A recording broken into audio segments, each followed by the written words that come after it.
Welcome, everybody. This is Dr. Terrence Duncan, and we're going to discuss Module 4 of 8, Problem Statement Alignment as a Scholar Practitioner. This is the second of the two modules relating to the problem statement, and we're going to get straight into it.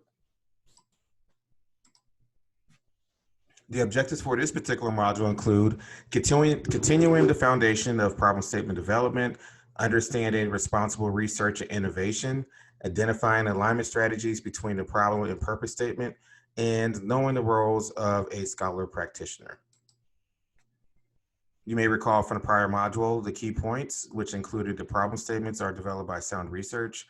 Action research helps build the foundational themes in a dissertation, identifying gaps in the literature, as well as creating alignment strategies. Problem statements.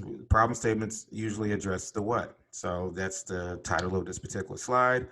The what in the problem statement includes the familiarity of the subject, the expertise of personal experiences, and supported by sound research as indicated by Jacobs 2013. You may also recall from the prior module that the problem statement is equal to the foundation to a home. So if you are building a brand new home, you're going to have to identify the land. You're going to have the concrete poured, the foundation poured before you start adding the frame of the home, or depending on the type of home that you are using, the windows, whether or not you're going to have a basement. All those things matter, but it all starts with the problem statement. Same thing with your dissertation, your problem statement being equal to the foundation of your home. Just one way to easily equate metaphorically while you're writing a dissertation why the problem statement is very important. Statements of opinions versus problem statement.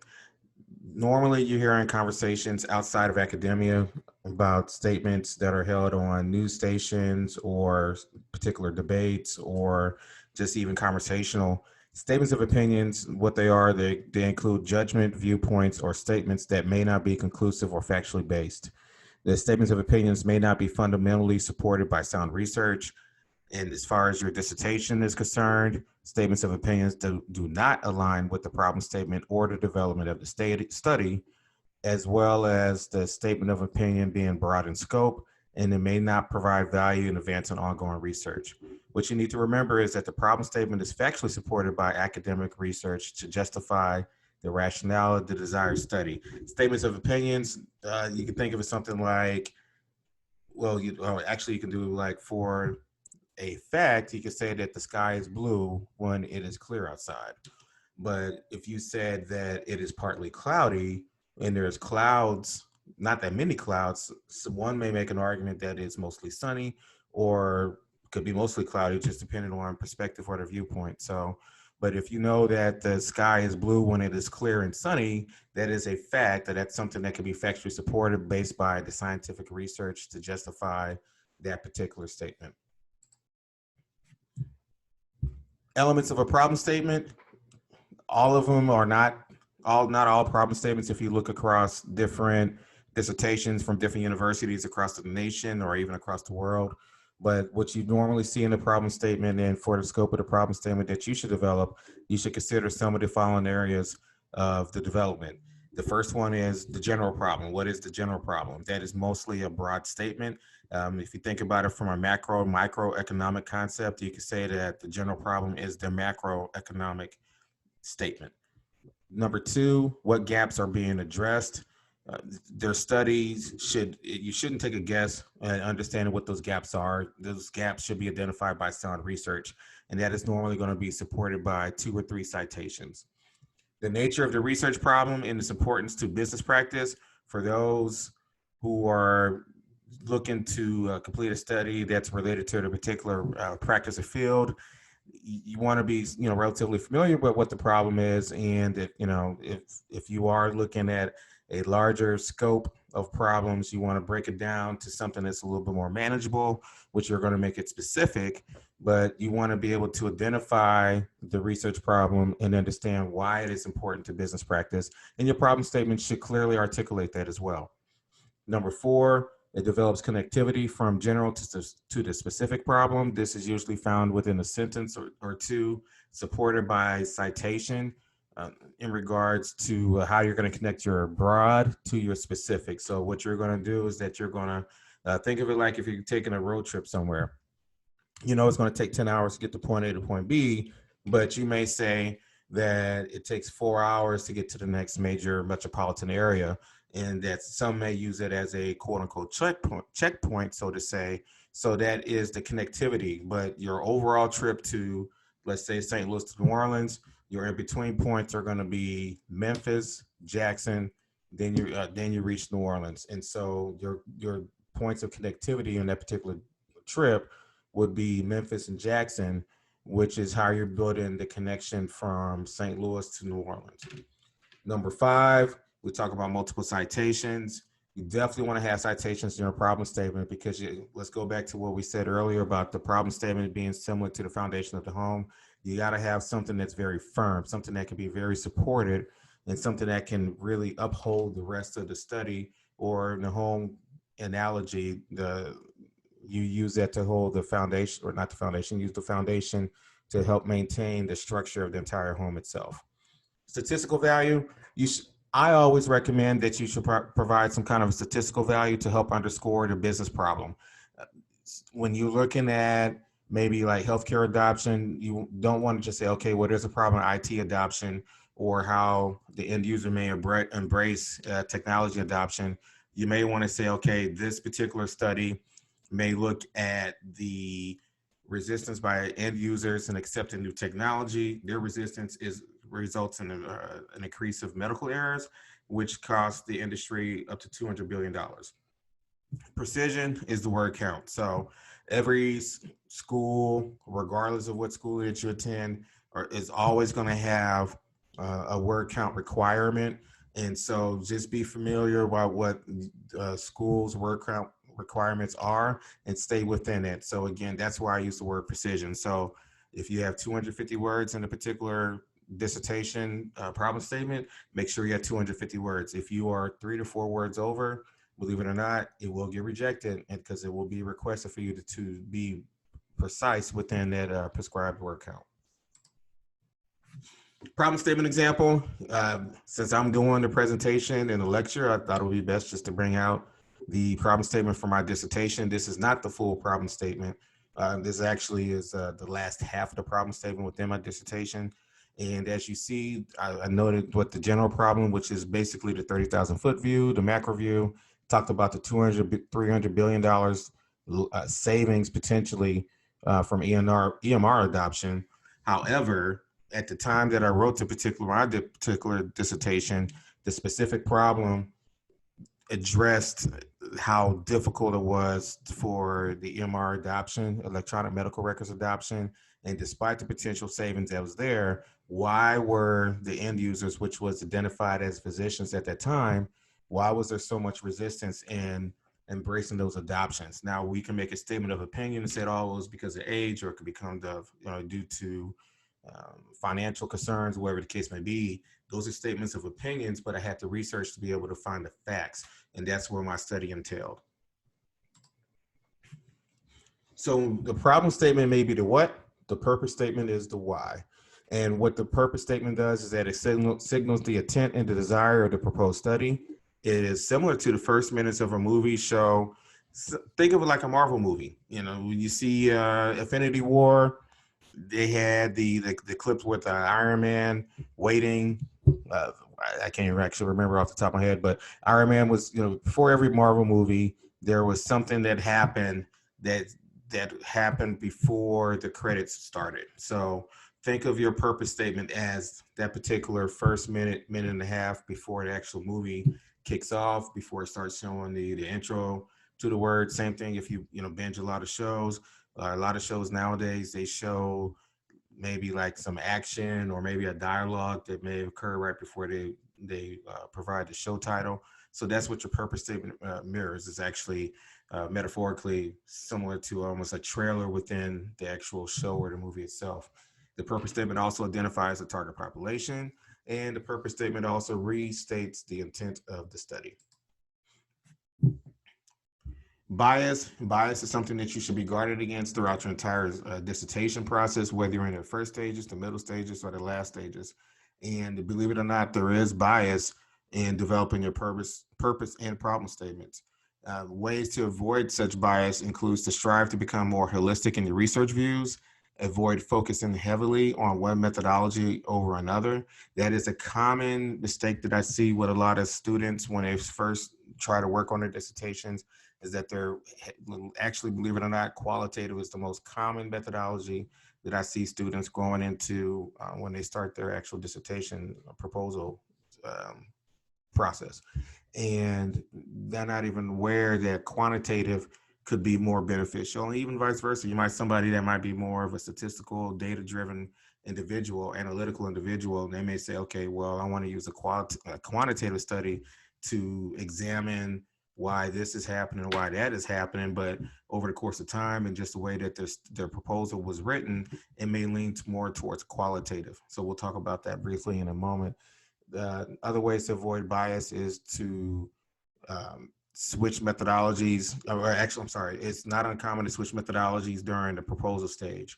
So I've actually recalled a student or two where they were going exclusively qualitative, qualitative, qualitative, and by the time that they were up to review, the wording and the way that the study was set up leaned more towards quantitative. And so this particular, these particular students, they had to do some small rewording, but after it was explained why quantitative was more preferable over qualitative, the switch was made and it was easier for them. And actually it fit very well, actually aligned with their, not only the problem statement, with the entire scope of the study.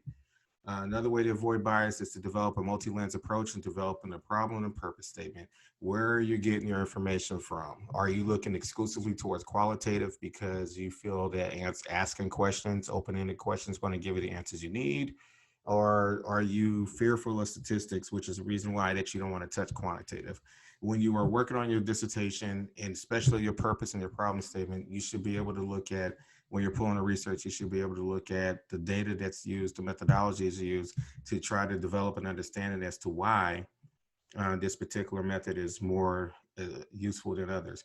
Some of the studies that you may look at, you're looking at it from a theoretical perspective, which will be discussed much, much later in different modules. You'll see that the quantitative may be more preferred, or maybe the qualitative may be more preferred. So you just definitely try to keep an eye out on the methodology while you're trying to gather your artifacts or your research documents while crafting your statements. Key traits for 3 different methods. You have qualitative, quantitative, mixed methods. I know that you are going to be very versed in Cresswell, as you will refer to Cresswell a lot about the different types within each major method. And qualitative, but one thing to keep in mind is, how are you going to go about to complete your study? If you go about it from a qualitative perspective, what you're going to do is that you're looking at experiences. The questions are more open-ended. You have soft data. You may look at photos, empirical research, and use the word explores more often. Quantitative focuses on empirical research, more hard data. It examines rather than explores. The questions are mostly closed-ended. The data could actually be static, meaning that you could pull it from a database and run the number and come up with your analysis based on whatever theoretical constructs that you select. Or you could use the mixed methods, which combines the two of the above methodologies. And it can, the negative about mixed methods is that it could extend the research times, and it is a little bit more complex.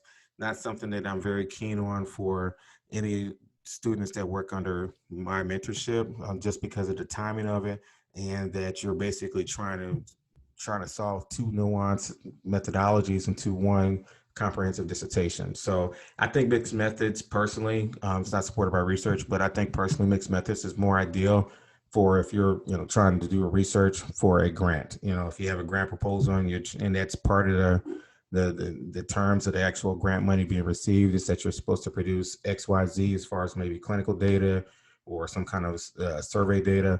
You may have to develop the qualitative themes first prior to doing the quantitative themes. Responsible research and innovation, also known as RRI. What it is that it addresses social, environmental, ethical, cultural, and financial areas. Those are the areas that you usually address within the domain For those who are very familiar with sustainability, it actually mirrors sustainability. So you could think of it like sustainability and research methods. The RRI also goes beyond internal norms and research criteria to produce more responsible research, according to Midgard et al. 2019.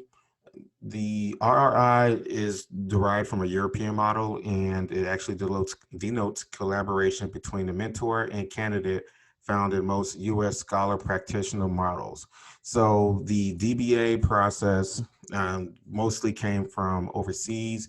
It was actually more prominent overseas. And as it became more accepted in American circles, you started to see more and more schools using DBAs or even hybrid level practitioner degree. So not necessarily a DBA, it could be a DHA, it could be a doctor of management, or some other variation of the business principles, but rather having a pure PhD model, which is a scholar model, the DBA or the DBA, DHA, DM, those type of degrees, they're actually scholar practitioner models.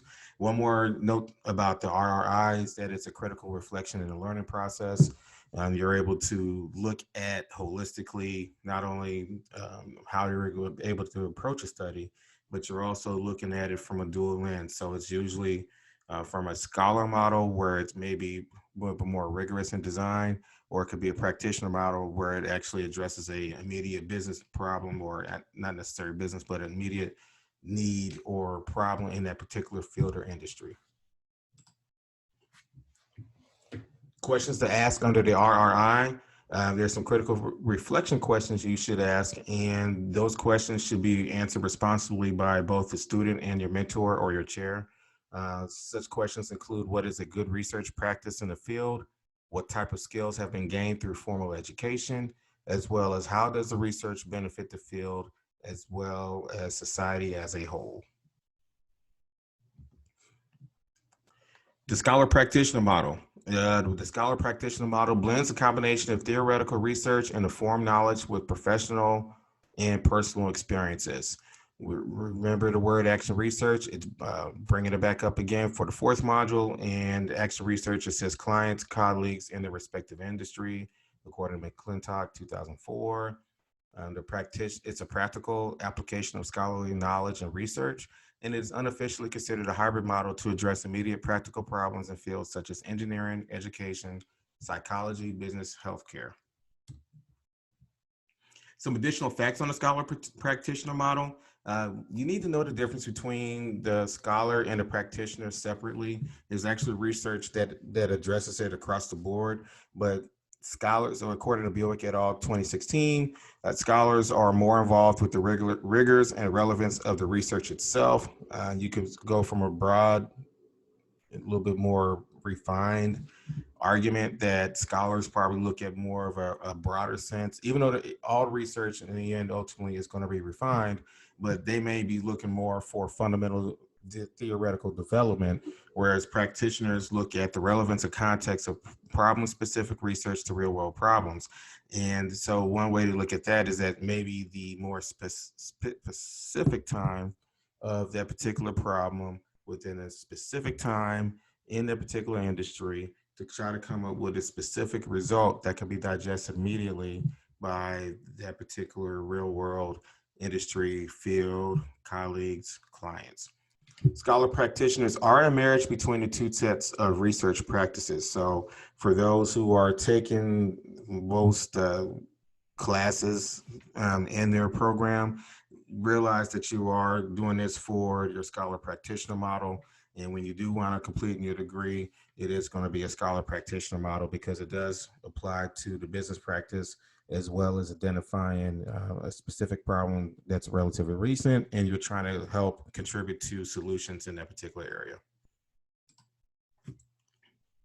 How the scholar practitioner model address research gaps. The combination of the two, like I said, is like a marriage, and the development of the model addresses the following concerns, including problems faced, the audience itself, the research drives, what is driving the research orientation, where you're getting the research from, the boundaries of problems. Where are the boundaries of the problems? Are the boundaries relatively tight, or is it very recent, or are these long-term problems? So if you are looking at doing a study on health shortages of nurses and physicians, that has been done for quite some time. So you have to say, okay, what can I do to significantly contribute to this particular type of discussion?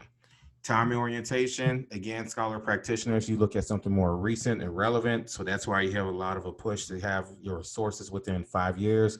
When you're looking at a business problem, I always say try to look in within 2 to 3 years, because the time it takes you to matriculate the actual dissertation itself from beginning to end, that problem is going to go from very novel in some situations to very mature if there's too much time that lapse. If you want to go on and get something that's relatively mature at the time you started your study, by the time you complete your study, it may be past maturation, and there may be another set of problems for you to address from where you originally had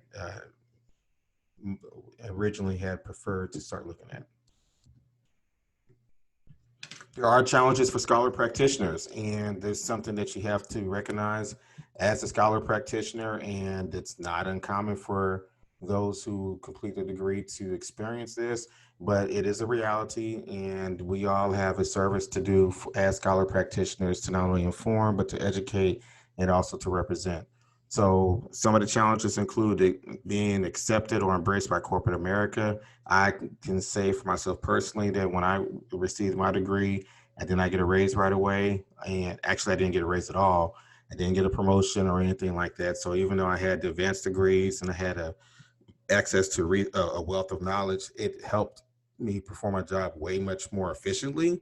But it was just something where the owner of that particular company said, I'm not a big fan of people with PhDs. And so it is what it is. And, talking to other people who have had that doctorate, it's almost a similar conversation. Does that mean that it's universal? No, because it depends on regions. Because in some areas, if you stay on the coastal areas, scholar practitioner degrees are more highly embraced, and it also depends on the industry. So in the business field, it's hit and miss, but it's just something to be aware of.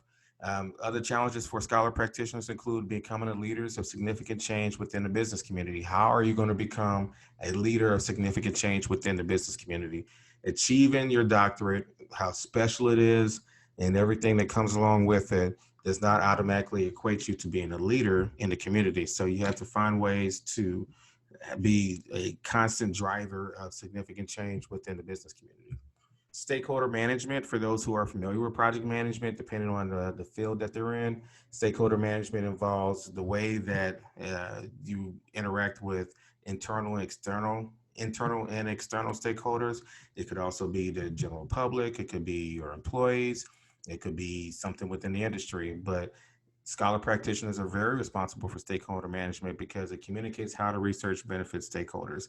And so the challenge for scholar practitioners include being able to not only complete a dissertation, but how much additional research will they be able to complete to help provide more education and be able to inform the stakeholders how such research is beneficial for their community as well as for the industry itself. Another challenge for stakeholder management includes providing enhanced research and analytical skills in complex business environments.